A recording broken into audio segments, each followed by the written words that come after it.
Feed किसने करा होगा? डालने वाले आप ही, देखो देखो।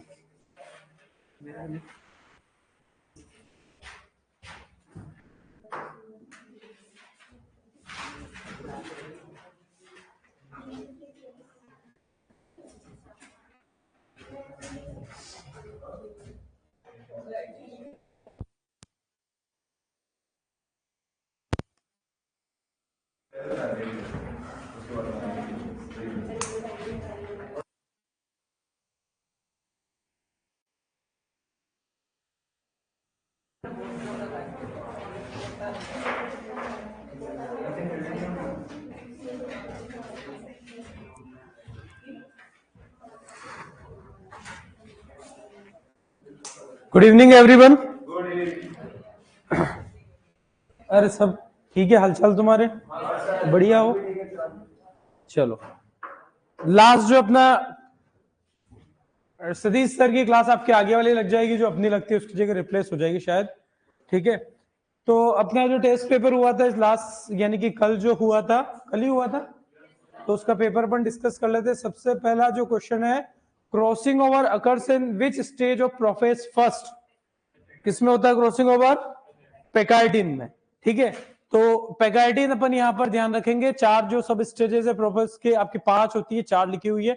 लेप्टोटिन, जाइगोटिन, पेकाइटिन, डिप्लोटिन और डाइकाइनेसिस होती है, जिसमें से क्रॉसिंग ओवर किसमें होता है, जिससे अपन रिकॉम्बिनेशन भी कहते हैं, और ये होता है पेकाइटिन के अंदर। ठीक है, दूसरा बड़ा सिंपल सा question, semi autonomous cell organelle is, कौन सा है? माइटोकॉन्ड्रिया। आपका ऑप्शन में प्लास्टिड, क्लोरोप्लास्ट भी हो सकता है। प्लास्टिड का ही कई बार क्लोरोप्लास्ट लेके प्लास्टिड लिखा जाता है, क्योंकि क्लोरोप्लास्ट एक प्लास्टिड का ही टाइप है, और ऑप्शन में डिपेंड करेगा उस पर। यहां पर आंसर है mitochondria. Membrane around the vacuole is known as, क्या कहेंगे?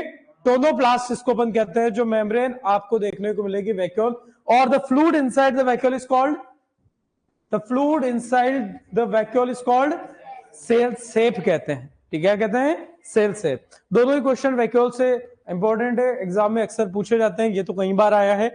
Lysosomes are known as suicide bags, इन्हें, ठीक है बिल्कुल, इन्हें अपन सुसाइड बैग्स कहते हैं, हिंदी में आत्मघाती थैली कहते हैं। क्यों कहते हैं? क्योंकि इसके अंदर क्या खास बातें होती है? हाइड्रोलिटिक एक्टिविटी, यानी कि हाइड्रोलिटिक एंजाइम्स होते हैं, बहुत सारे एंजाइम्स होते हैं, बैग ऑफ एंजाइम्स भी अपन इसको बोलते हैं। और वो बैग जो वो एंजाइम्स है, उनकी एक्टिविटी जो है वो हाइड्रोलाइटिक एक्टिविटी है, हाइड्रोलाइसिस एंजाइम्स होते हैं, इसलिए इन्हें सुसाइड बैग्स भी कहा जाता है। वो जैसे आपका प्रोटीन है, तो प्रोटीन को ब्रेक डाउन करने के लिए इनके पास एंजाइम होगा प्रोटीएज। ठीक है, लिपिड है तो लिपिड को ब्रेक डाउन करने के लिए लाइपेज, और इस तरीके से सारे मैक्रोमोलिक्यूल्स को तोड़ देंगे। तोड़ के वो क्या करेंगे, वो एंजाइम्स पूरी ही सेल को बस्ट कर देते हैं, और इसीलिए सुसाइड बैग्स अपन कहते हैं। पढ़ रखा अपन ने पूरा? तो यहां पर आंसर है hydrolytic activity. A cell without a cell wall is termed as protoplast. कोई भी सेल, स्पेशली ये प्रोटोप्लास्ट वर्ड यूज होगा प्लांट्स के अंदर या बैक्टीरिया के अंदर। एनिमल सेल में अपन ये नहीं यूज करते हैं, क्योंकि एनिमल सेल में सेल वॉल होती ही नहीं है। यहां पर हम क्या करते हैं कि कोई सेल है जिसमें सेल वॉल ऑलरेडी प्रेजेंट है, और उसको आर्टिफिशियली रिमूव करना है। अब जो सेल बच गया, सेल वॉल हटाने के बाद जो बच गया, उसे ही कहते हैं प्रोटोप्लास्ट, यानी कि cell without cell wall is called protoplast. ये मिलते जुलते वर्ड डाल दिए, बाकी इनका कोई लेना देना नहीं था इस आंसर से। अगला जो है आपका यहां पर, lysosomes are produce by which of the following cell organelle. ठीक है, लाइसोसोम कौन प्रोड्यूस करेगा? Golgi body. कौन करेगा? Golgi body. तो ये अपने को सिंपल से ध्यान रखना, एक सीक्वेंस ध्यान रखनी है। एंडोप्लाज्मिक रेटिकुलम, गोल्जी बॉडी और लाइसोसोम, ये एक क्रम में ध्यान देते हैं। एंडोप्लाज्मिक रेटिकुलम से जो मटेरियल निकलता है वो पैक होता है गोल्जी बॉडी में, और आगे जाके सिक्रीट हो जाता है। तो जो गोल्जी बॉडी है वो लाइसोसोम को प्रोड्यूस करता है। तो आंसर सही जाएगा गोल्जी कॉम्प्लेक्स, या गोल्जी बॉडी कहो, या अपन ने इसे डिक्टियोसोम भी कहा था। ठीक है, जो प्लांट गोल्जी बॉडी को बोलते हैं। तो कुल मिला के सिंपल सा ध्यान रखना है कि लाइसोसोम को प्रोड्यूस कौन करता है? तो सीधा सा गोल्जी बॉडी। सीक्रेशन का काम ही इसी का वैसे। विच ऑफ द,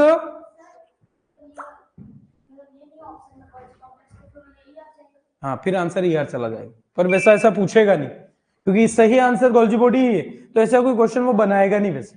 बट अगर गोल्जी बॉडी नहीं हो तो आंसर ईआर चला जाता है।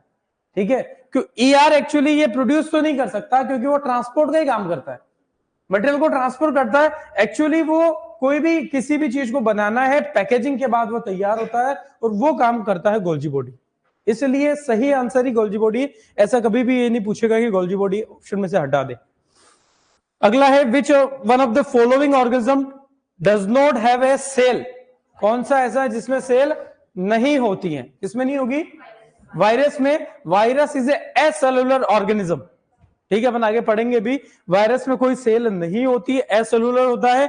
इवन हम तो लिविंग भी नहीं कहते इसको। ठीक है, क्यों नहीं कहते वो भी बताएंगे।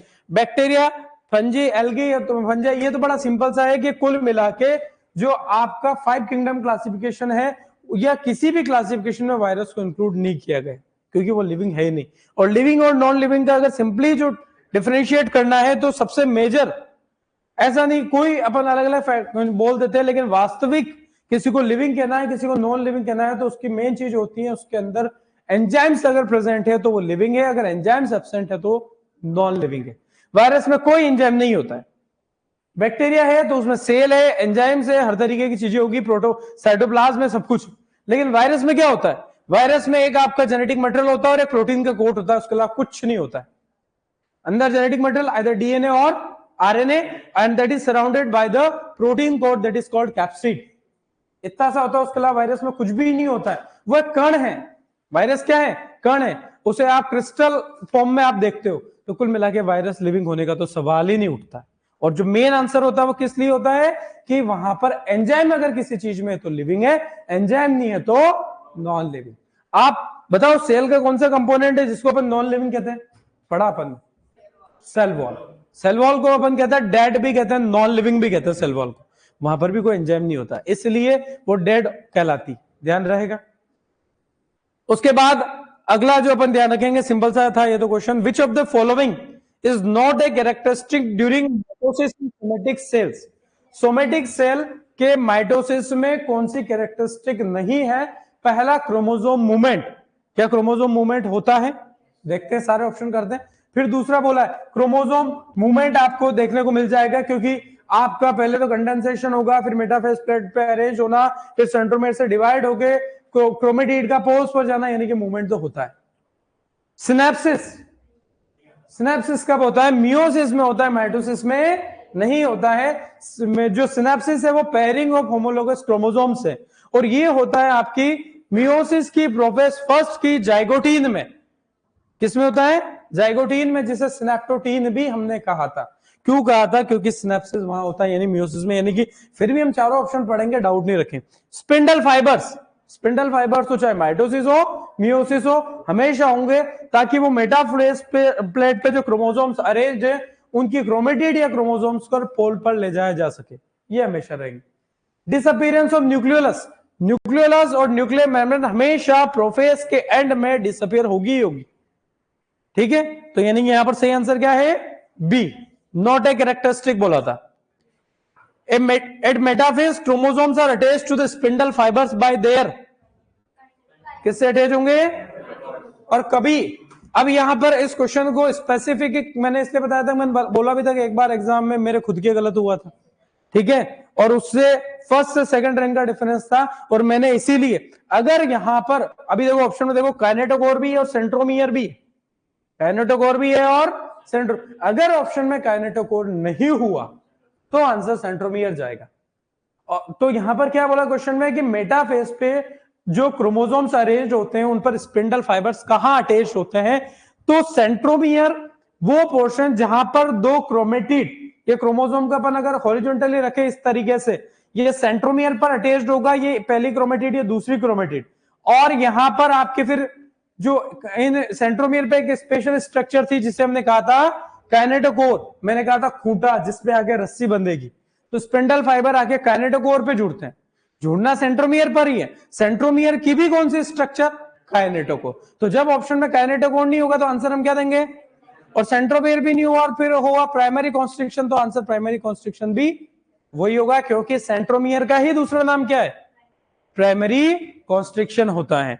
तो यहां पर सही आंसर है वो आपका काइनेटोकोर है, क्योंकि कई बच्चे इनमें दोनों में, क्योंकि कई बार आपको बुक्स में और एग्जाम में आंसर सेंट्रोमियर मिलेगा, वो कब होता है? जब आंसर में काइनेटोकोर नहीं होता। क्लियर है बात? कई सारे एग्जाम में, तो ये अपने को ध्यान रखना है। सेंट्रोमियर के भी कौन से स्ट्रक्चर, काइनेटोकोर। ओके, क्लियर है ये? अरे क्लियर है क्या? During meiosis first the chromosome starts pairing at, कौन से स्टेज में पेयरिंग होता है? जाइगोटीन में। और उस पेयरिंग को क्या कहते हैं? सिनेप्सिस कहते हैं। और इसीलिए उस जाइगोटीन का एक नाम और क्या होता है? सिनेप्टोटीन होता है। तो ऑप्शन था क्या वहां पे? ये जाइगोटीन था। ठीक है, तो जो पेयरिंग है उसे सिनेप्सिस कहते हैं, और सिनेप्सिस जाइगोटीन में होता है, और जाइगोटीन का इसीलिए एक नाम और रखा सिनेप्टोटीन, जो कि मियोसिस फर्स्ट की, प्रोफेज फर्स्ट की ऐसी स्टेज जहां पर होमोलोगस क्रोमोसोम्स आपस में पेयर होते हैं। क्लियर है बात? ये मैक्सिमम क्वेश्चंस वो है जो आपके एग्जाम्स में पूछे गए। पूरे पेपर में जो क्वेश्चंस डाले हैं वही है जो आपके एग्जाम में मोस्ट फ्रिक्वेंटली पूछे जाते हैं। और आप जब जो भी एग्जाम देने बैठोगे तो कई सारे क्वेश्चन इन्हीं में से मिलेंगे भी आपको, और जब आप पेपर दोगे तब आपको महसूस भी हो जाएगा। Cell organelle responsible for cellular respiration, कई बार क्वेश्चन आया है। ठीक है, कौन सा ऑर्गेनेल रेस्पॉन्सिबल है? माइटोकॉन्ड्रिया। हमारी क्या है कि जब तक हम रेस्पिरेशन को समझते नहीं है तो हमने बस रेस्पिरेशन को अभी तक यही पढ़ रखा था, सांस लेना और सांस छोड़ना। ठीक है, श्वसन को समझते हैं, लेकिन कोशिकीय श्वसन, रेस्पिरेशन का एक्चुअल मीनिंग होता है आपका, यानी कि जो कोई सबस्ट्रेट आपके पास, यानी कि जो कोई आपके पास फोटोसिंथेसिस के प्रोडक्ट्स होते हैं उनको तोड़ के उससे एनर्जी प्रोड्यूस करना, वही कहलाता है रेस्पिरेशन। क्या कहलाता है? रेस्पिरेशन। आप पढ़ते हो फिजियोलॉजी के अंदर फोटोसिंथेसिस और रेस्पिरेशन। प्लांट्स क्या करते हैं? फोटोसिंथेसिस से आपके सनलाइट को ग्लूकोज में कन्वर्ट कर देते हैं, करते हैं, ग्लूकोज में कन्वर्ट करते हैं। और आप रेस्पिरेशन में करते क्या हो? ग्लूकोज को तोड़ के फिर उससे एटीपी के फॉर्म में एनर्जी रिलीज करते हो। तो वो काम आप कर क्या रहे हो? आप एनर्जी प्रोड्यूस कर रहे हो। और एनर्जी प्रोड्यूस करने का काम किसका है? माइटोकॉन्ड्रिया का। पूरा रेस्पिरेशन का काम किससे रिलेटेड है? माइटोकॉन्ड्रिया से। यानी कि सेल का रेस्पिरेशन कहां होता है? माइटोकॉन्ड्रिया। सेलुलर रेस्पिरेशन की जो साइट है वो माइटोकॉन्ड्रिया। कई बार एग्जाम में ये भी क्वेश्चन पूछा गया, कई बार, ध्यान रहेगा। तो ये मैंने फिजियोलॉजी से थोड़ा जोड़ा आपको, बाकी आप फिजियोलॉजी में पूछे, मैंने कई सारी चीजें आपको बताई थी। मैट्रिक्स में क्या होगा, इनर मेम्ब्रेन में क्या होगा, क्रिस्टी में क्या होगा, वो सारा बाकी फिजियोलॉजी में और आपको पढ़ाएंगे। ए नॉन मेम्ब्रेन बाउंड, यही था ना, वो ऊपर वाला हो गया, ठीक है। A non membrane bound organelle found exclusively in animal cells is, कौन सा है? सेंट्रियोल। या फिर ऑप्शन में सेंट्रोसोम भी हो सकता है, क्योंकि centrosome is composed of 2 centrioles. Centrosome जो होता है वो 2 सेंट्रियोल से बना होता है, जिसको आप तारक काय और तारक केंद्र कहते थे हिंदी में। अरे सबको पता है, बड़ा आसान सा है। प्लांट सेल एनिमल सेल के डिफरेंस में लिखा भी था अपन ने। तो कौन सा एनिमल सेल की को, और non membrane bound, membrane bound नहीं है, ठीक है, मेम्ब्रेनलेस इसको अपन कहते हैं। बाकी वैसे भी ये तीनों जो थे, तीनों ही आपके सिंगल मेम्ब्रेन बाउंड थे। अगर आपको प्लांट एनिमल नहीं भी पता था तो ये तीनों क्या थे? Single membrane. और ये क्या था? मेम्ब्रेनलेस। चलो, plastid used in storing proteins are called, कौन से होंगे? एल्यूरोप्लास्ट। आपको अलग अलग बताए थे मैंने। देखो, प्लास्टिड बेसिकली 3 टाइप के अपन बात करते हैं, chloroplast, chromoplast, leucoplast. The plastid that gives the green color to the plants are called chloroplast, and that gives other than green color are called chromoplast. और leucoplast stored food and don't provide any color, ठीक है। तो वो food को store करते हैं। तो leucoplast के फिर अलग अलग टाइप अपन ने पढ़े थे कि अमाइलो, एल्यूरो और इलायो। प्रोटीन जो है वो किस फॉर्म में स्टोर होता है? एल्यूरोप्लास्ट। आपके कार्बोहाइड्रेट किस में स्टोर होता है? अमाइलोप्लास्ट। और लिपिड्स किस में होंगे? इलायोप्लास्ट। कई बार यहां से भी क्वेश्चन बनता है, और ये अक्सर हार्ड लग जाता है क्योंकि ढंग से नहीं पढ़ते हैं। तो अपन ने पूरा उसको क्लासिफाई करके पढ़ा था। क्लियर है? अगला, which one of the following is non living cell structure? अभी थोड़ी देर पहले अपन ने बात करी थी, नॉन लिविंग कौन सी होती है? सेल वॉल होती है। Who propose the cell theory? Cell theory किसने दी? स्लेडन और श्वान ने। तो सेल थ्योरी मैंने आपको कोई ऐसी खास पढ़ाई नहीं है, ठीक है, पर अपने को बस क्वेश्चन ये डायरेक्ट यही पूछा जाता है। सिंगर एंड निकोलसन ने क्या दिया? Fluid mosaic model of cell membrane, ठीक है। उसके अलावा रॉबर्टसन ने यूनिट मेम्ब्रेन कहा था सेल मेम्ब्रेन को, ठीक है। हुक एंड ब्राउन का कंबाइंडली ऐसा कोई कॉन्सेप्ट था भी नहीं, थी ये तीनों की अपन ने बात कर ली, ठीक है। Marker assisted selection is so popular with plant breeder today because, क्या है पहला ऑप्शन, पहले पढ़ लेते हैं कि भाई मार्कर असिस्टेड सिलेक्शन बहुत पॉपुलर है आजकल प्लांट ब्रीडिंग में, ऐसा क्यों है? तो पहला लिखा है it allows the breeder to select for traits that can not be easily और cheaply selected based on phenotype. ये आपको उन ट्रेड को आइडेंटिफाई करने में हेल्प करेगा जिन्हें फिनोटाइप के बेस पर इजीली आइडेंटिफाई नहीं किया जा सकता। ठीक है, वैसे सही है, यही आंसर है। ठीक है, इनडायरेक्ट सिलेक्शन करवाता है ये मार्कर असिस्टेड सिलेक्शन। मैंने क्या कहा था, मेरी गाड़ी बाहर खड़ी मतलब आप समझ जाओगे सर अंदर है, यानी कि मार्कर कैरेक्टर आपका ट्रांसफर हो चुका है, मतलब आपका डिजायर्ड कैरेक्टर भी ट्रांसफर हो चुका है। तो ये वैसे सही है, पर सारे ऑप्शन पढ़ेंगे। It allows breeders to immediately patent genes, ऐसा कुछ भी हमने नहीं पढ़ा, पेटेंट से रिलेटेड ऐसा कुछ भी नहीं। It does not involve PCR, ऐसा जरूरी नहीं है, पीसीआर बेस्ड हमारे कई सारे मार्कर है। ठीक है, it relies exclusively on morphological marker, नहीं, हमने तो डीएनए मार्कर जेनेटिकल मार्कर्स की भी बात की। तो यहां पर सही आंसर है पहला, यानी कि आपके मार्कर असिस्टेड सिलेक्शन जो है, आपको क्या होता है कि कोई भी ट्रेड एक्सप्रेस हुआ कि नहीं हुआ, अगर वो फ्लावर से रिलेटेड है, अगर वो फ्रूट से रिलेटेड है, अगर वो सीड से रिलेटेड है, तो जब तक सीड नहीं बनेगा, फ्रूट नहीं बनेगा, फ्लावर नहीं बनेगा, आपको तब तक उस कैरेक्टर के एक्सप्रेशन के लिए वेट करना पड़ेगा। लेकिन यहां पर ऐसा नहीं है, आप डायरेक्टली उसको मार्कर जीन अगर ट्रांसफर हो गया मतलब कैरेक्टर ट्रांसफर हो गया, बहुत अर्ली स्टेज में ही हम बता देंगे। जाइगोट की स्टेज में हम बता सकते हैं, सीड की स्टेज में बता सकते हैं। तो ये बहुत ज्यादा रैपिडली आपके इजी मेथड हो जाएगा इनडायरेक्ट सिलेक्शन का। क्लियर है, बड़ा आसान सा है, लेकिन इसको अपन ने क्वेश्चन को अच्छे से सेट किया। चलो ये क्वेश्चन मैंने पहले कहीं दिया नहीं था, ब्रीडिंग में देना चाहिए था, पर ये डायरेक्टली पूछ लिया जाता है 17 क्वेश्चन, तो ये याद ही रखते हैं अपन फिर भी।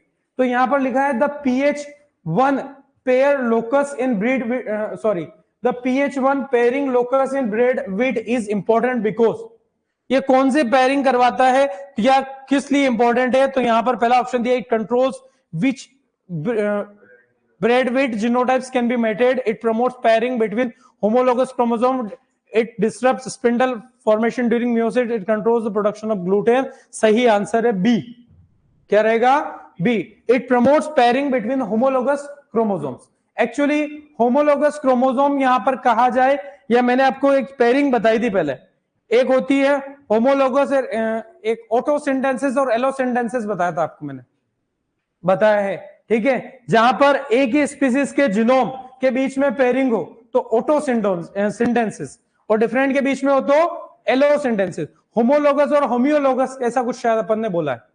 तो ये कुल मिला के यहां पर आपने देखा हो तो वीट के अंदर 3 स्पीसीज के जीन होते हैं, ए बी डी। पढ़ा है क्या आपको? बढ़ा रखा है। पॉलीप्लोइडी पढ़ाया, ऑटोपॉलीप्लोइडी पढ़ाया, एलोपॉलीप्लोइडी पढ़ाया, नेचुरल एलोपॉलीप्लोइड्स पढ़ाया, वीट पढ़ा, वीट में वो अपन ने दोनों स्पीसीज की ओरिजिन पढ़ी, बस वहीं से बोला मैंने, सब पढ़ा है अपन ने, पढ़ा है ना? ठीक है, तो सही आंसर होता है कुल मिला के ये अपने को एक स्पेशली जीन ध्यान रखना है, क्योंकि एग्जाम में कई बार क्वेश्चन पूछा जाता है, ज्यादा डिटेल आपको कोई नहीं पूछेगा। ये PH1, ठीक है, इसको याद रखने के लिए pairing homologous chromosome promotes pairing between homologous chromosome. PH1 gene जो होता है ट्रिटिकम एस्टिवम में, ब्रेड विट में, उसका काम क्या है? तो वो होमोलोगस क्रोमोसोम्स की पेयरिंग करवाता है। ध्यान रहेगा, याद ही करना इसको। Which of the PCR based DNA amplification is an essential feature of which one of the following combination of molecular markers? PCR based DNA amplification, question की लैंग्वेज भले कितनी भी मुश्किल हो, आपको बिल्कुल टेंशन नहीं लेनी है। क्वेश्चन में क्या बोला है कि कौन सा PCR बेस्ड कॉम्बिनेशन है, ठीक है ना, यही बोला है ना। तो अब आपको देखना है कि जहां भी RFLP आ जाए, नॉन PCR बेस्ड एक ही बताया था, कौन से बताया था? RFLP। जहां पे भी RFLP आ जाएगा वो तो आंसर होगा ही नहीं। तो अपना जैसे यहां पर ये पहला वाला तो ऑप्शन सबको पता चली गया, RFLP आ गया, तो ये तो आंसर है ही नहीं। अगला जो है FLP SSR करके सेकंड वाला, वो आंसर हो जाएगा क्योंकि वहां पर RFLP ऑप्शन में नहीं है। तो कुल मिला के उसने बोला कि कौन कौन से PCR बेस्ड मार्कर का कॉम्बिनेशन है, थर्ड में भी RFLP है, फोर्थ में भी RFLP है, तो आंसर सही क्या है? बी में जो मार्कर्स है वो सारे PCR बेस्ड मार्कर्स, ध्यान रहेगा। तो ये अपने को सिंपल से ध्यान रखना था। उसके बाद अपने को पूछा एक और, विच one of the following molecular marker types uses combination of both restriction enzyme and PCR technique. कौन सा है? एएफएलपी। नाम से ही पता चल जाएगा भाई। इसमें एक तो क्या बोला है कि पीसीआर भी है और आपके रेस्ट्रिक्शन, ठीक है, कॉम्बिनेशन बहुत रेस्ट्रिक्शन एंजाइम वाला भी। तो आपका आरएफएलपी जो था रेस्ट्रिक्शन फ्रेगमेंट लेंथ पॉलीमॉर्फिज्म, और एएफएलपी है एम्पलीफाइड फ्रेगमेंट लेंथ पॉलीमॉर्फिज्म। तो एएफएलपी आपका पीसीआर भी है और इसका प्रिंसिपल लगभग मिलता हुआ था किससे? आरएफएलपी से। तो दोनों चीज किसके अंदर है? एएफएलपी के अंदर, कि रेस्ट्रिक्शन एंजाइम भी और पीसीआर टेक्निक भी। तो ऐसा आंसर है एएफएलपी। ध्यान रहेगा। इनमें क्या है कि हमेशा रटना नहीं पड़ रहा है, कुछ थोड़ा सा अपन ने पढ़ा उसी को थोड़ा सा दिमाग भी लगाना पड़ रहा। Mode of DNA replication is, ये तो सिंपल सा मैंने यहां जोड़ दिया क्योंकि मुझे अर्जेंटली क्वेश्चन एक और डालना, पूरे करने थे 20। ठीक है, बड़ा सिंपल सा आपका पढ़ा हुआ कि डीएनए रेप्लिकेशन कैसा होता है। तो आपको सभी को पता है कि जो सबसे ज्यादा कॉमन होता है वो होता है सेमी कंजर्वेटिव। कैसा होता है? Semi conservative. दूसरा यूनिडायरेक्शनल या बायडायरेक्शनल। कैसा होता है? यूनिडायरेक्शनल होता है। हमेशा रेप्लिकेशन 5 to 3 डायरेक्शन में ही होता है।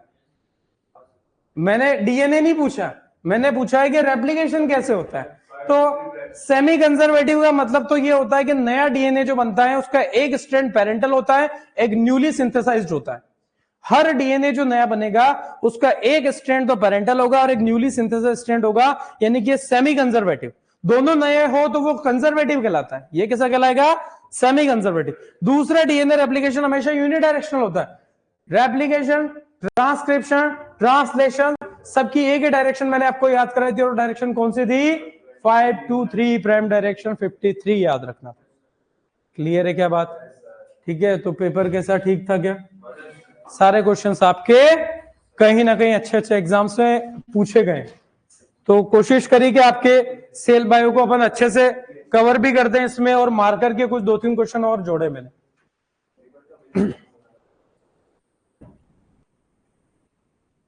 तो क्लियर है, कोई डाउट तो नहीं है? आप फर्स्ट टाइम हो आज? क्या नाम आपका? नरेंद्र, हरेंद्र। ठीक है, कहां से हो? नागौर से। चलो बहुत बढ़िया। नागौर में काफी दोस्त है मेरे, अच्छा लगा सुन के। आगे बात करते हैं। आज काफी टाइम अपना पेपर में चला गया, लेकिन ये डिस्कस करना बहुत जरूरी है क्योंकि कई बार हमें आंसर गलत पता होता है। जैसे अगर ये लास्ट क्वेश्चन था, क्वेश्चन आप डीएनए के लिए बोला जाए तो डीएनए जो होता है वो आपका डीएनए के स्ट्रैंड होते हैं, वो उनकी जो वो बाई डायरेक्शनल आप कहते हो। ठीक है, तो वो सिंपल सा है, अपने को उस पर ज्यादा जाने की जरूरत नहीं है। सर मोनोशियस एंड जिटोनोगेमी में क्या डिफरेंस है? मोनोशियस, जिटोनोगेमी दोनों ही अलग अलग चीज हैं और दोनों को एक ही प्लांट के अंदर आप देख सकते हो, और वो प्लांट का एक ही एग्जांपल याद रखते हैं, मेज। कौन सा? मेज। आपको याद रखने के लिए पहले तो आपको जिटोनोगेमी बता दिया जाए। जिटोनोगेमी जो है वो पॉलिनेशन का टाइप है। जिटोनोगेमी क्या है?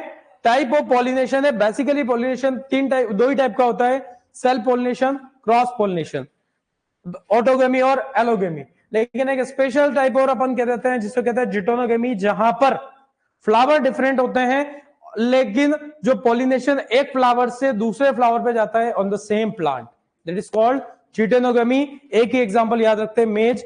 ठीक है, लेकिन मेज में सक्सेसफुली होता नहीं है, पर थ्योरेटिकली हमारे एग्जाम में क्वेश्चन आता है और याद रखना है। मोनोशियस क्या होता है? मोनोशियस वो कंडीशन होती है जहां पर मेल और फीमेल फ्लावर एक ही प्लांट पर प्रेजेंट होते हैं। ये कंडीशन है और वो पॉलिनेशन है, दोनों में डिफरेंस है। ठीक है, चलो लास्ट क्लास में अपन ने बात करी थी टाइप्स ऑफ या फिर classification of diseases based on severity distribution, geographical distribution, और वही बात की थी ना। और जिसको अपन ने बोला था, क्या क्या बोला था? Endemic, epidemic, sporadic, pandemic. तो सिंपल सी सादी भाषा में बता दूं, डेफिनेशन टेक्निकल आप पढ़ चुके हो। एंडेमिक पर्टिकुलर लोकेशन रीजन में पाई जाने वाली डिजीज कौन सी होगी? एंडेमिक। उसके बाद आपने कहा था एपिडेमिक, वो जो बहुत ज्यादा नुकसान पहुंचा है, एपिडेमिक। स्पोरेडिक आपका है जिसमें आप क्या कहते हो, कुछ फिक्स नहीं है, कब होगी कहां होगी कोई फिक्स नहीं होता, इरेगुलर अगर होती है तो स्पोरेडिक। ठीक है, और पेंडेमिक जो हर जगह होती है उसे क्या कहते हैं? पेंडेमिक। तो टेक्निकल डेफिनेशन आपको लिखा देती है और एग्जाम में इससे एक क्वेश्चन बनता है और क्वेश्चन एक में चारों डेफिनेशन लिख देगा और क्वेश्चन पूछ लेगा, या फिर आपको डिजीज का टाइप देके आपको डेफिनेशन कुल मिला के कैसे भी वहां से क्वेश्चन बनता ही बनता है। बड़े आगे बड़े सिंपल सी चीज लेते हैं। अब हिस्ट्री ऑफ प्लांट पैथोलॉजी,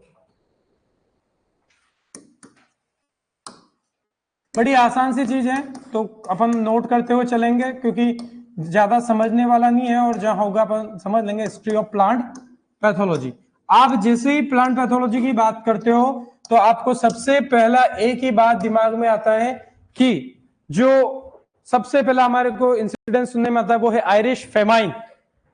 ठीक है, फेमाइन और आयरलैंड भी आप जिसको कह देते हो, जो कि यूरोप में पोटैटो के अंदर डिजीज आई थी, लेट ब्लाइट ऑफ पोटैटो, उसकी वजह से आयरिश फेमाइन आया था, जो डिजीज होती है फाइटोप्थोरा इन्फेस्टेंस से, जिस डिजीज की डिटेल स्टडी करी थी एंटोन डी बारी, और उन्हें ही लगा क्योंकि उस डिजीज की वजह से वहां के यूरोप के लोग आलू खाया करते थे और उनको खाने को आलू नहीं मिले, तो वहां के 12.5 लाख लोगों की मौत हुई थी। ठीक है, हाँ तो अरे भाई अपने इंडिया में भी उसके बाद बहुत सारे मरे चावल के कारण। ठीक है, जिसको आप बंगाल फेमाइन कहते हो, है ना। तो ये ध्यान रखना है कि संख्या कोई नहीं पूछेगा, पर हमें पता रहा है कि एक्चुअल में वो डिजीज इतनी बड़ी थी उस टाइम पे कि फिर एंटोन डी बारे ने इसके जो साइंटिस्ट उन्होंने डिटेल स्टडी करी और उन्हें लगा कि भाई हमें अलग से एक साइंस की, एक बायोलॉजी की ब्रांच हमें डेवलप करनी चाहिए जिसको हम प्लांट पैथोलॉजी कहेंगे, और इसीलिए एंटोन डी बारी को father of plant pathology in world कहा जाता है। तो वो क्वेश्चन आपको याद रह जाए, डिटेल स्टडी इन्होंने करी तो फादर भी इन्हीं को बोलेंगे, ध्यान रहेगा। तो सबसे पहले इसी बात पर आते हैं, फर्स्ट इंसिडेंस आयरिश फेमाइन।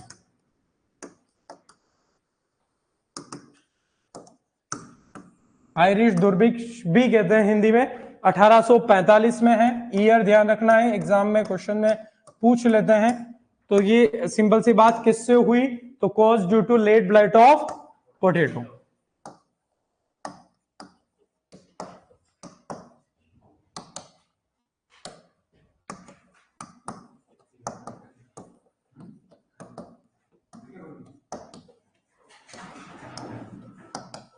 और लेट ब्लाइट ऑफ पोटैटो जो है कॉज बाय, इसका कॉजल ऑर्गेनिज्म सभी को पता है, फाइटोप्थोरा इन्फेस्टेंस।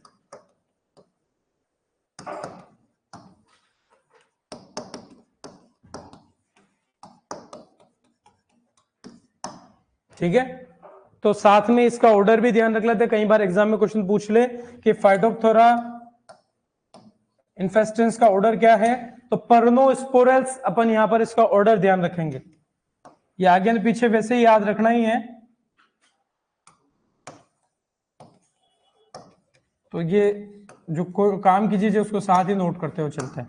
ठीक है, और इस जो यहां पर सीधा सा ध्यान रखना है कि due to this incidence plant pathology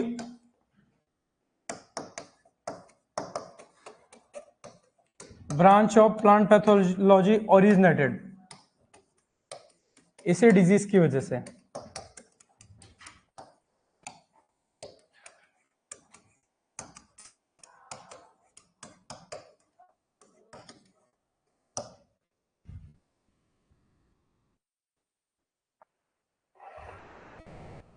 आपको इसकी पूरी जो टैक्सोनॉमी है, आपको मैं जब आगे जरूरत पड़ेगी मैं एक साथ क्लासिफिकेशन करके बताऊंगा, तो मैं पर्टिकुलर नहीं, मैंने तो वैसे अभी एक बार बता दिया ऑर्डर, बाकी सबके आगे टैक्सोनॉमी पूरी डिटेल में मैं बताऊंगा उसी टाइम।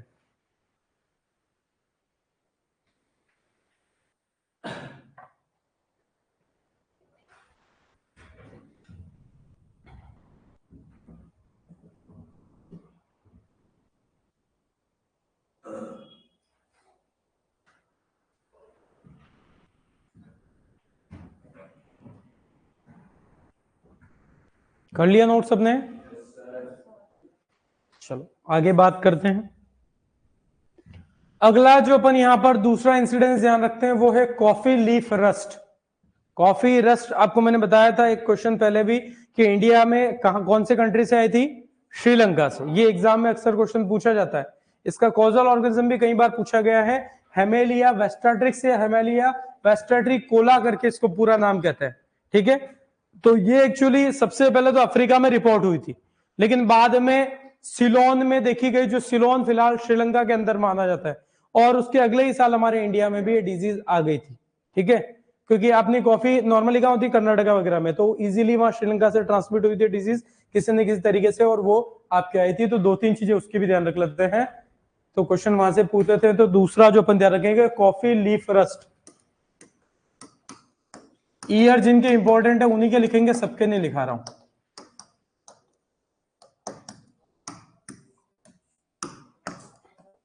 ठीक है, तो अपन ध्यान रखेंगे। फर्स्ट रिपोर्टेड इन, मैं हल्का सा बता देता हूं, इन अफ्रीका। तो इंपॉर्टेंट चीज है वो तो आगे बता दूंगा, पर एक हल्की सी इसकी हिस्ट्री ध्यान रहे, क्योंकि इंडिया में कब आई, कैसे आई, वो पूछ लेते हैं। तो 1861 में सबसे पहले अफ्रीका में इसको देखा गया। इसका एपिडेमिक सबसे पहली बार रिपोर्ट हुआ सिलोन में, श्रीलंका में 1869 में। First epidemic reported in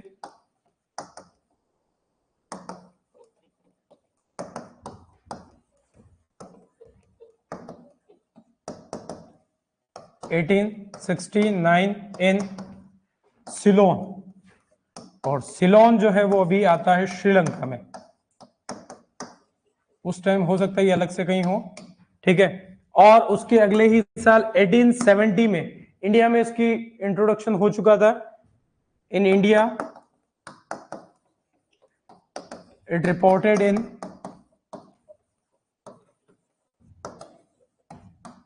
1870, bracket में लिखेंगे फ्रॉम, कहां से आई, श्रीलंका से आई। ये क्वेश्चन मैंने वैसे डिसएडवांटेजेस ऑफ प्लांट इंट्रोडक्शन में आपको लिखा रखा हुआ, लिखाया था, ठीक है ना। तो आपको पूरे ईयर नहीं भी ध्यान रखो, तो जो क्वेश्चन ज्यादातर इससे श्रीलंका वाले से पूछा गया कई बार एग्जाम। कर्नाटका, कर्नाटक में है ना। चाहे तो आसाम, आसाम की वादियां, ठीक है। हाँ, उसके अलावा अपने को जो ध्यान रखना है, इसका कॉजल ऑर्गेनिज्म जो मैंने बताया था, हेमेलिया, स्पेलिंग में थोड़ा सा हो सकता है वेस्टाट्रिकोला, या हेमेलिया वेस्टाट्रिक्स भी कहते हैं।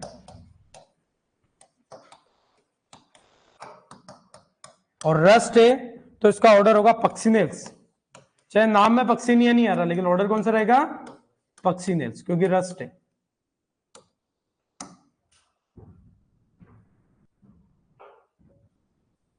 ईयर अगर पिछली बार कहीं हो तो ये सही ईयर जो है वो यही ध्यान रखना है, ठीक है। इसको तीनों को अपन ने स्टडी करके सही निकाला है। ईयर वैसे आपको कोई नहीं पूछता है, लेकिन ये सबसे इंपॉर्टेंट है।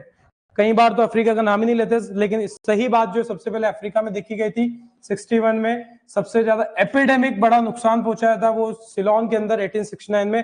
इंडिया में आई है 1870 में। लास्ट ईयर में हो सकता है अपने ईयर चेंज, लेकिन ये ज्यादा करेक्ट और सही आंसर ये मान के चलना है। क्लियर है, बढ़े आगे। चलो अगला जो अपन यहां पर लेंगे, थर्ड ईयर। आप नहीं भी याद रखो, कोई ज्यादा चिंता नहीं है, पर ये वाला ईयर ध्यान रख लेना, ठीक है। ईयर का कोई इतना इस क्वेश्चन में ज्यादा लोचा नहीं। ईयर आपको एक तो पूछा जाता है आयरिश फेमाइन के अंदर, दूसरा बंगाल फेमाइन के अंदर, उन दोनों में ईयर ज्यादा पूछते हैं। तो ऐसी कोई टेंशन अपने पैथोलॉजी में ईयर के जहां आएगी आपको बता देंगे, लोड लेना ही नहीं। तीसरा है जिसे अपन कहते हैं downy mildew of grapes in France, downy mildew of grapes in France.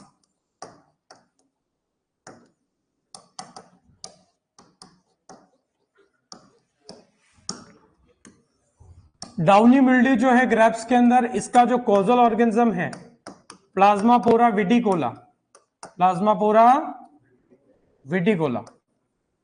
विटिकोला तो ऐसे याद रह जाएगा, वाइटिस विनिफेरा से याद रह जाएगा, ठीक है।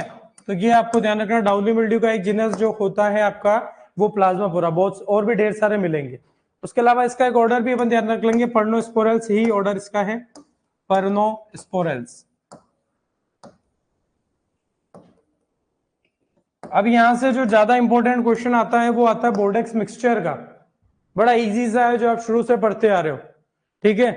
तो यहां पर आपको ध्यान रखना है खास बात कि ये 1885 में, खास बात तो है कि ये जो आई डिजीज हुआ 1878 में फ्रांस में। अब उसके कुछ सालों बाद 1885 में जो आपके साइंटिस्ट थे कौन, प्रोफेसर PMA मिलार्डे, इन्होंने डिस्कवर किया बोर्डेक्स मिक्सचर का। 3 चीजों को मिला के मिक्सचर बनाया। क्या क्या थे, कॉपर सल्फेट, लाइम और वाटर।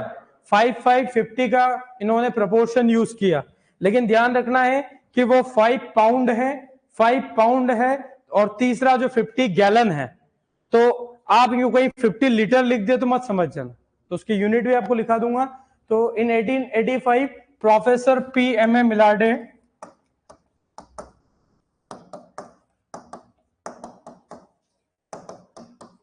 डिस्कवर्ड बोर्डेक्स मिक्सचर, और बोर्डेक्स मिक्सचर ऐसे डिजीज को कंट्रोल करने के लिए डेवलप किया गया था। बोर्डेक्स मिक्सचर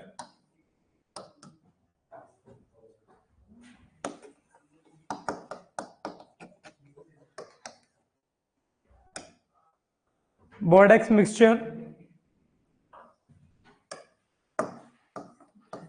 ये बोर्डेक्स मिक्सचर जो होता है ये दोनों तरीके से काम करता है, bactericide as well as fungicide. Bacteria को कंट्रोल करने में भी इसका यूज कर सकते हैं और फंजाई में भी यूज होता है।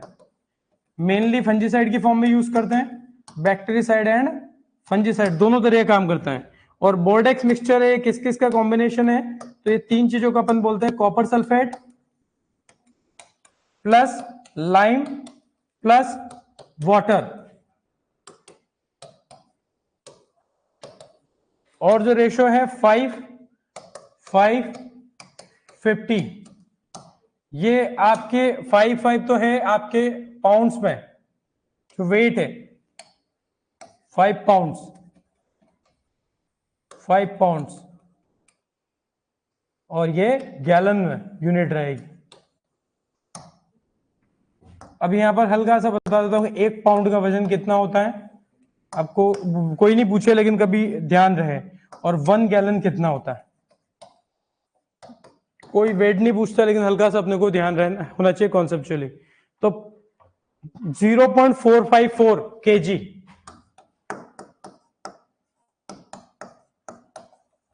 लगभग कितना हो गया, 450 ग्राम का 1 पाउंड होता है, ठीक है। आप जिम में जाते हो अक्सर डंबल्स वगैरह देखते हो पाउंड में ही होते शायद, उन पर ऐसा सुनने में आया, मेरे को नहीं पता केजी में भी होते होंगे, नहीं पाउंड का भी सुनने में आता है। और दूसरा गैलन होता है वो लगभग 4.5 लीटर का होता है। कितने लीटर का, 4.5 लीटर का 1 गैलन होता है। तो कहीं मान लो ऑप्शन में 50 लीटर लिखा हो तो वो 50 लीटर गलत होगा फिर, ठीक है। तो इसलिए बता दिया, बाकी आपको वो यूनिट कोई नहीं पूछता है, कोई चिंता वाली बात नहीं है।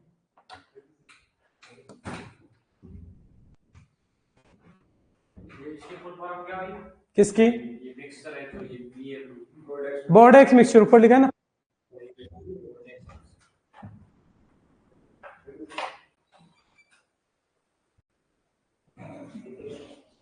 कर लिया नोट सबने।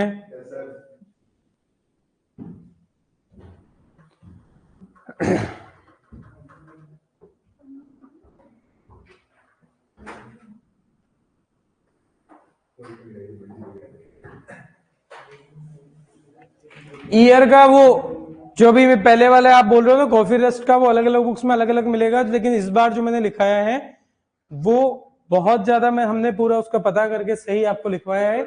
ईयर कोई नहीं पूछेगा लेकिन फिर भी आपको ध्यान रहे, कई बार 1817 नहीं होगा 1872 75 भी ऑप्शन में आंसर मान लेते हैं, ऐसा कोई नहीं पूछता ईयर, चिंता करने वाली जरूरत नहीं। कहीं बहुत टेंशन वाला होगा तो मैं खुद ही कह दूंगा। कर लिया नोट। तो सबसे इजी बात, सबसे पहली बात, वो ईयर कोई नहीं पूछेगा। ईयर कौन सा पूछेगा, 85 वाला जो इंपॉर्टेंट है, जो ध्यान रखना है। सबसे पहली बात, किस डाउनी मिल्ड्यू ग्रेप्स कौन से कंट्री में सबसे पहले देखी थी, फ्रांस में। दूसरी बात, यहां पर अपन ध्यान रखते हैं प्लाज्मा पोरा विटिकोला नाम की जो फंजाई है वो इस डिजीज को करती है, ठीक है। दूसरी बात अपने को ध्यान रखनी है, ऑर्डर आगे पढ़ेंगे, वैसे पर्नोस्पोरेल्स आपको ध्यान रखना डाउनी मिल्ड्यू का। साइंटिस्ट प्रोफेसर मिलार्डेट भी बोलते थे, लेकिन वास्तविक में मिलार्डे कहते हैं, ठीक है। इन्होंने बोर्डेक मिक्सचर डिस्कवर किया 1885 में। इस डिजीज को कंट्रोल करने में जो बैक्टीरियासाइड एज वेल एज फंजीसाइड दोनों तरीके से काम करता है, जो कि 3 चीजों का मिक्सचर था। कॉपर सल्फेट, जिसको आप हिंदी में शायद नीला थोथा भी कहते हैं, है ना। तो कॉपर सल्फेट, लाइम यानी कि चूना और पानी, तीनों का मिश्रण है, और इससे जो बना उसे कहा बोर्डेक्स मिक्सचर कहते हैं। अरे ठीक है ना, आप चाय बनाते हो, पत्ती डाली, शक्कर, कितनी चाय का पूरा टेस्ट बदल जाता है, दूध कितना, पानी कितना, उसी तरीके से मिक्सचर चेंज बोर्डेक्स मिक्सचर ही बदल जाता है, ध्यान रहेगा। और आगे अपन इसकी बात करेंगे। अगला जो अपन ले रहे हैं वो है बंगाल फेमाइन। बंगाल फेमाइन, तो फोर्थ जो आपको ध्यान रखना है Bengal famine. Chronologically year wise अपन इसको देखते हुए चल रहे हैं।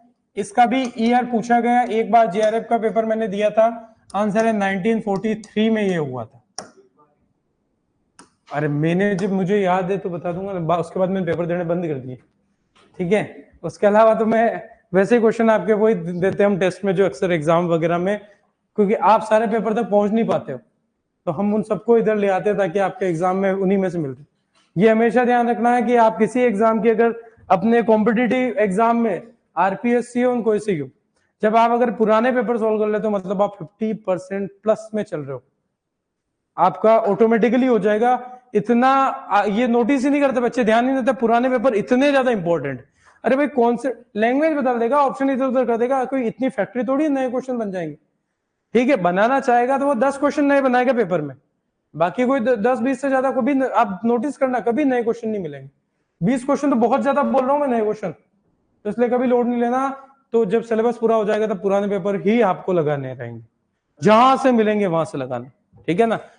क्लियर है। और लास्ट में आपके एग्जाम से पहले तो अपन यूट्यूब पे कुछ लगाएंगे भी क्लास, जिसमें आपको क्वेश्चन सॉल्व करवाएंगे, और हर साल अपन सॉल्व कराते हैं, और अगले दिन पीजी के एग्जाम में वहां से 10-15 क्वेश्चन अपने अपने, मतलब ओवरऑल तो बहुत ज्यादा बैठते हैं। अगर मैं वो जो सोल्व कराता हूं तो उसमें से लगभग क्वेश्चन बैठ भी जाते हैं, कुछ 1-2-4 को छोड़ दो, तो ब्रीडिंग वगैरह के अपन बायोटेक के सबके सोल्व भी कराते हैं। बंगाल फेमाइन की बात करें 1943 में, कौन सी डिजीज से थी? Brown leaf spot of rice, किससे होती है? Helminthosporium oryzae. तो due to brown leaf spot of rice.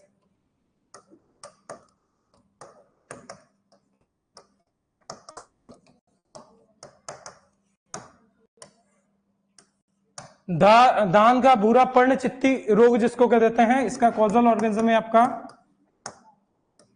हेलमिंथोस्पोरियम oryzae. आगे और इनकी परफेक्ट स्टेज, इम्परफेक्ट स्टेज सब पढ़ लेंगे अपन। हेलमिंथोस्पोरियम ओराइजी,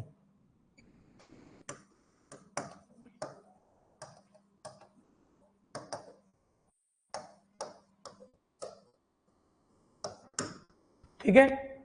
तो खास चीज इसमें 3 ही ध्यान रखनी है, कौन से डिजीज से, कौन सा कॉजल ऑर्गेनिज्म और ईयर। इसके अलावा कोई ज्यादा टेंशन नहीं लेनी, क्वेश्चन इसी से पूछेगा। मैक्सिमम तो डिजीज का नाम पूछा जाता है, ठीक है, दूसरा कॉजल ऑर्गेनिज्म और तीसरा ईयर। तो क्वेश्चन ये 3 चीजों से ही बंगाल फेमाइन से हमेशा बनते हैं, ध्यान रहेगा। चलो ठीक है। उसके बाद अगला जो इंसिडेंस, ये तो हिस्ट्री चल रही है, तो अब तो अगला एक अपन ने 1944 में एक आपकी एंटीबायोटिक डिस्कवर्ड हुई थी, जिससे सलमान वैक्समैन ने डिस्कवर की थी, जो थी स्ट्रेप्टोमाइसिन। तो वो भी आपको ध्यान रखनी है, एस वैक्समैन ने जो डिस्कवर की थी। तो S Waksman discovered antibiotic streptomycin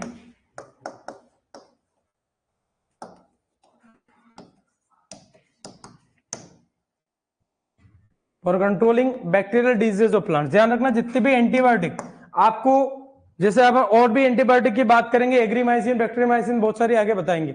तो बैक्टीरियल डिजीज को कंट्रोल करने के लिए एंटीबायोटिक ही यूज होती है अक्सर। बैक्टीरिया के डिजीज के लिए एंटीबायोटिक और किसी डिजीज में हम यूज नहीं करते, किसमें करते हैं? बैक्टीरिया में। एक हम यूज करेंगे टेट्रासाइक्लिन, आपको अभी बता रहा हूं, आगे भी ध्यान रखना है।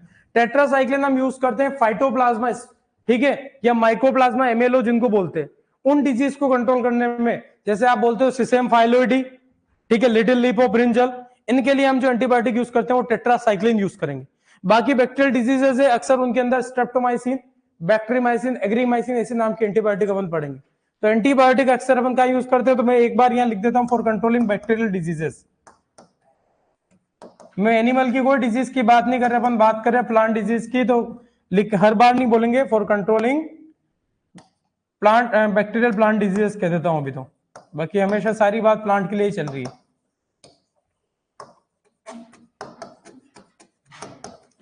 तो बोले सर यहां से क्वेश्चन सिंपल सा, साइंटिस्ट का नाम, ईयर और एंटीबायोटिक, ये तीनों चीज आपको इससे भी ध्यान रखनी है, बड़ी इजी सी है, ठीक है। उसके अलावा 66 में फर्स्ट सिस्टेमिक फंजीसाइड डिस्कवर किया था श्मेलिंग एंड कुल्का ने, कौन सा था? कार्बोक्सिन। कौन सा? कार्बोक्सिन। तो वो भी एग्जाम में कई बार क्वेश्चन रहता है। तो first systemic fungicide discovered by Schmeling and Kulka, first systemic fungicide, नाम लिख देते कार्बोक्सिन,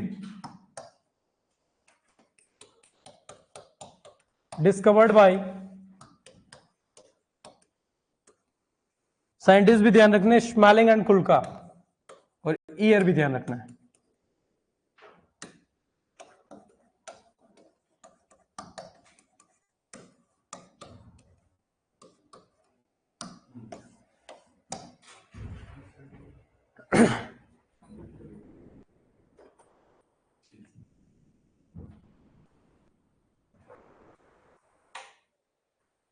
कर लिया नोट?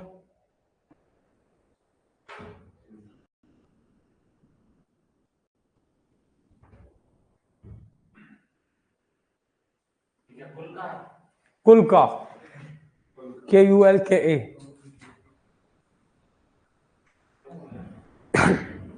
बढ़े आगे।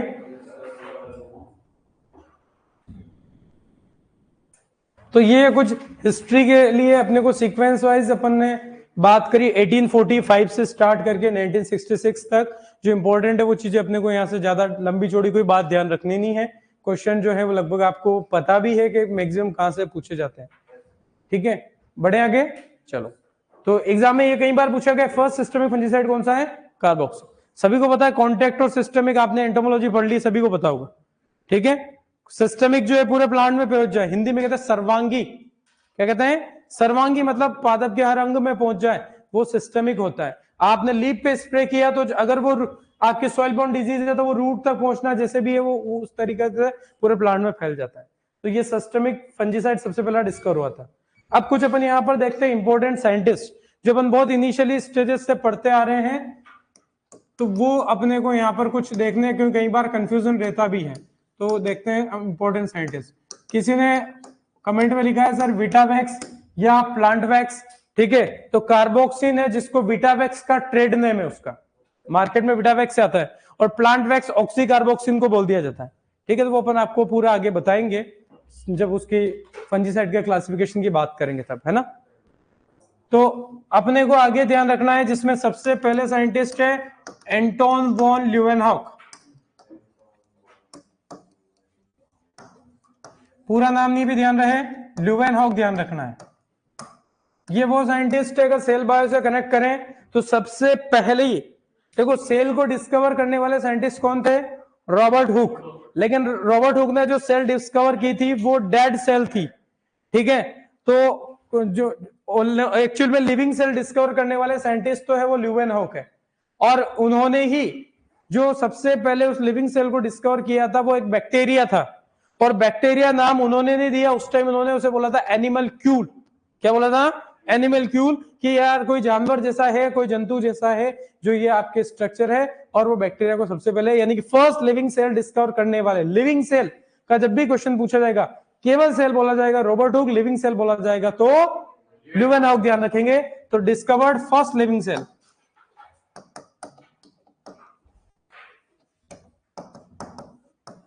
यानी कि आपको ये भी पता चल जाए कि बैक्टीरिया की डिस्कवरी किसने करी, तो वो इन्होंने ही करी, ठीक है। First living cell.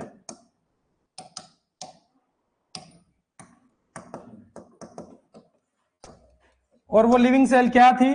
बैक्टीरिया था, और बैक्टीरिया को इन्होंने क्या बोला था? ल्यूवेनहॉक ने एनिमलक्यूल बोला था, एनिमलक्यूल। यानी कि कोई जंतु सदस्य संरचना।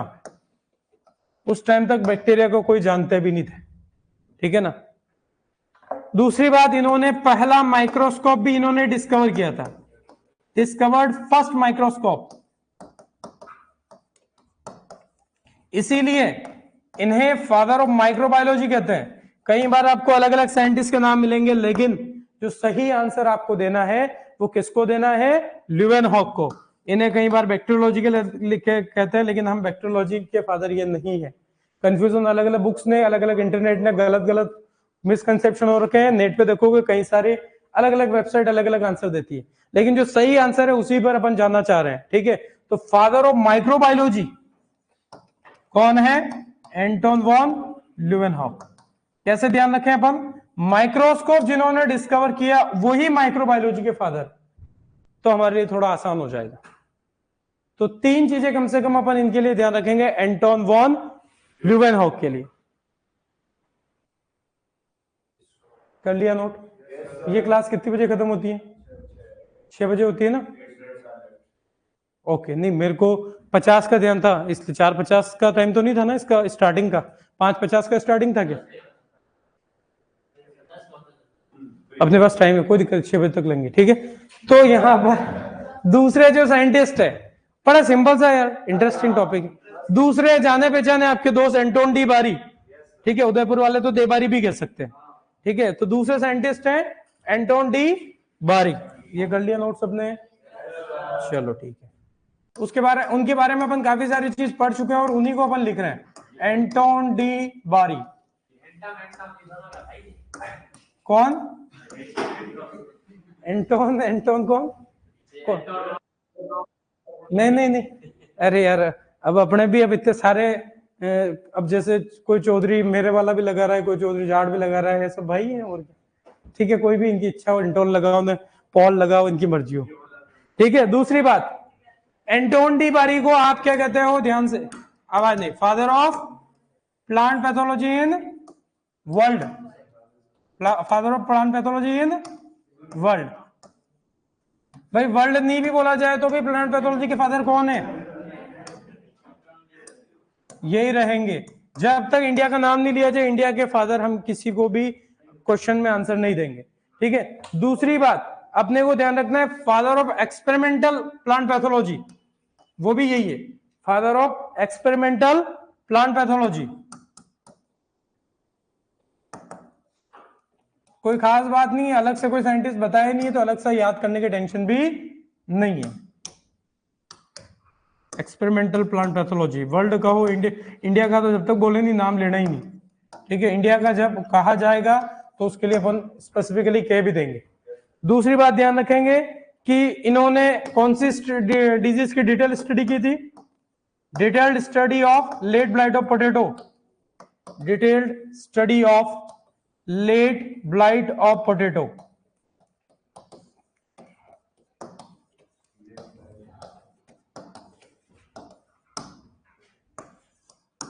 हिंदी में कहे तो आलू का पछेती अंगमारी इसको कहते हैं, झुलसा भी कहते हैं, ठीक है। उसके अलावा इन्होंने, आपको पता हो तो रस्ट डिजीज में जब आप वीट के अंदर बात करते हो तो एक होस्ट से काम नहीं चलता, अल्टरनेट होस्ट, कोलेटरल होस्ट की भी बात अपन करते हैं, तो वो अपन आगे पढ़ेंगे रस्ट पढ़ते time.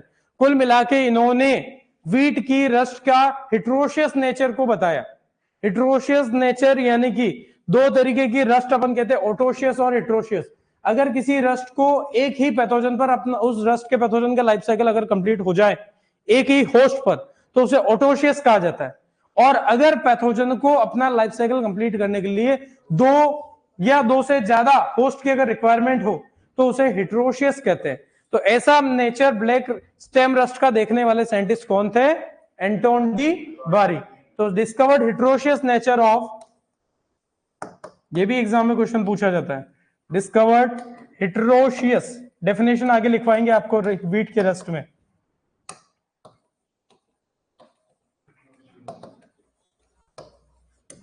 Discovered heterogeneous nature of black stem rust fungi in wheat.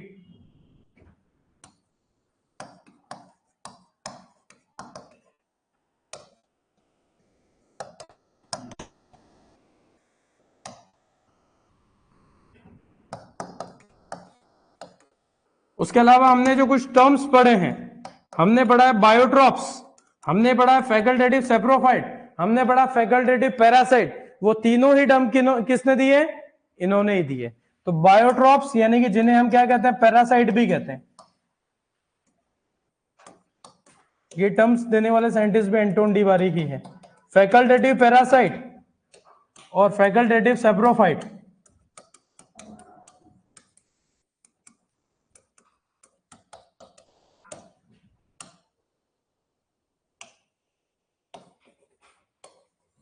Saprophyte की जगह कई बार सेप्रोप भी हो सकता है।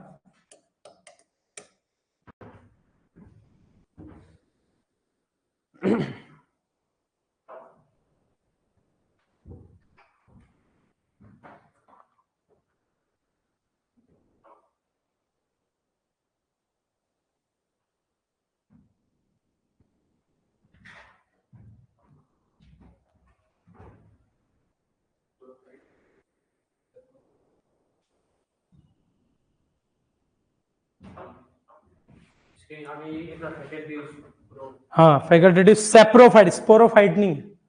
स्पोरोफाइट और गैमेटोफाइट अलग है ना, वो मत लिख देना ऑप्शन में कंफ्यूज करने के लिए। वो कभी ऐसा शब्द भी लिख सकता है। स्पोरोफाइट अलग होता है, सेप्रोफाइट अलग होता है। स्पोरोफाइट क्या होता है हमने पढ़ा है, गैमेटोफाइट और sporophyte.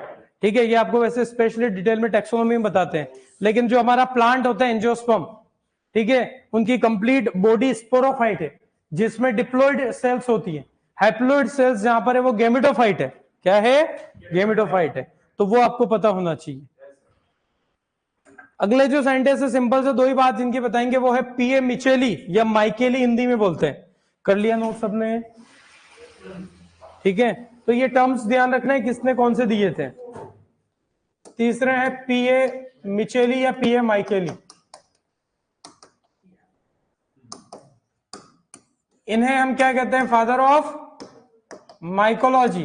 Father of mycology means study of fungi. Study of fungi, तो वो तो आपको सबको पता ही है। ठीक है, दूसरी बात, इन्होंने बुक लिखी, उस बुक का नाम ध्यान रखेंगे, नोवा प्लांटेरम जेनेरा। कई बार बुक पे भी क्वेश्चन आ जाता है, नोवा प्लांटेरम जेनेरा। नोवा प्लांटेरम जेनेरा। किताबों के नाम उन्हीं की भाषा में होते हैं, ग्रीक और लैटिन, तो हमें ज्यादा डिटेल में जाना नहीं है, ऐसा का ऐसा ही ध्यान रखना है। अगले साइंटिस्ट जो है अपन एक और यहां पर ध्यान रखेंगे, रॉबर्ट हार्टविक। ठीक है, जो है फादर ऑफ फॉरेस्ट पैथोलॉजी। सीधा सा कभी आ जाए question, Robert Hartig sorry, father of forest pathology.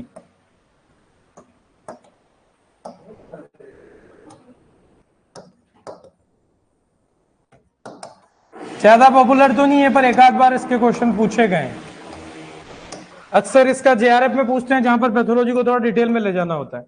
अपने को कोई ज्यादा पूछता नहीं, पर अपन इतना सा फादर याद रखने में अपने क्या जा रहा है। ठीक है, एक है एच.एम. वार्ड।